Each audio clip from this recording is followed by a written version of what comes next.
Hey guys, I just want to share some of the websites and tech tips that I use with my class, and maybe you find one new tip to engage during Zoom this coming week, maybe after net testing. The first one is a website called Which One Doesn't Belong, and I did link all of these websites in the bottom, so you'll be able to click on any of these links. This website, Which One Doesn't Belong, is comes in a couple different forms. I'll click on the numbers version. So you would pick the version that fits what you're teaching, and you would talk about which of the, so I'll click on fractions because this is our, for my class I'd probably take a screenshot and just pull it up from my desktop, or you could put it in a slideshow. You would want to do this as a class discussion, not necessarily as an assigned work. So which one doesn't belong? There are so many different answers. It's lovely because it's low floor, high ceiling. Lots of kids can access this. So they might say, for example, 1/20th, because it's the only one with 1 as the numerator.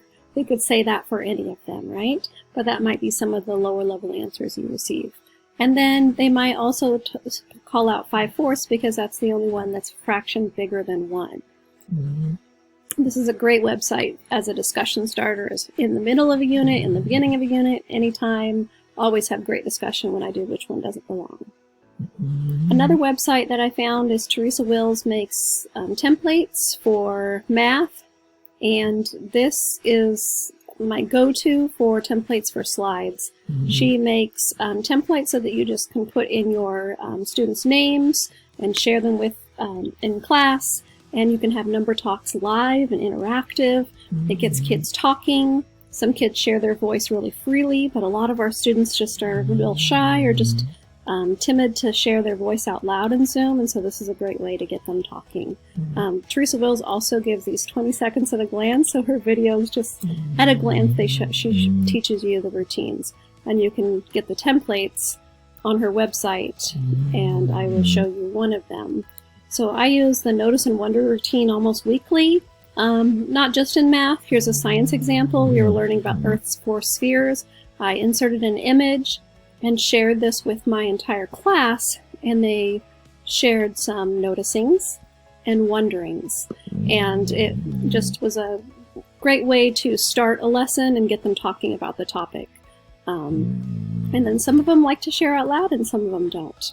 And I also want to share that when I share this with my students, I also have a folder in Gmail where all of my students are. So if I type in that name of that folder, all of the students pull up. And so that way, when they're typing into the slideshow, it's not anonymous, because when you share it like this and change it to anyone with the link can edit and copy the link and put it in the chat, that works great, but they all show up as anonymous. And sometimes that's kind of tricky when you're working as a class, and it helps for accountability to have their names in it. So I would suggest making that Gmail group of your class. It really helps. The last little tip that I have for you today is when I want them to share in class, I don't want to talk about the answers. I don't want to go over the answer key.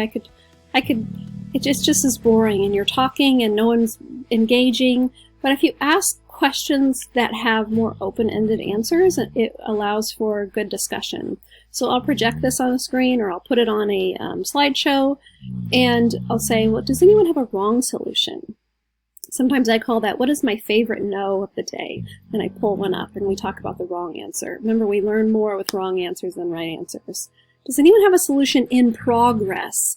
You're working on it, but I know you don't have the answer, so let's talk about that. And obviously the strategy, I'm sure we've talked about that a lot. Sometimes correct solution is what we want to talk about. Does anyone have a question or a stuck point? Those are just great discussion starters as well. So good luck, reach out if you need any help, and I put the links in the bottom of the YouTube so you can just click on yourself.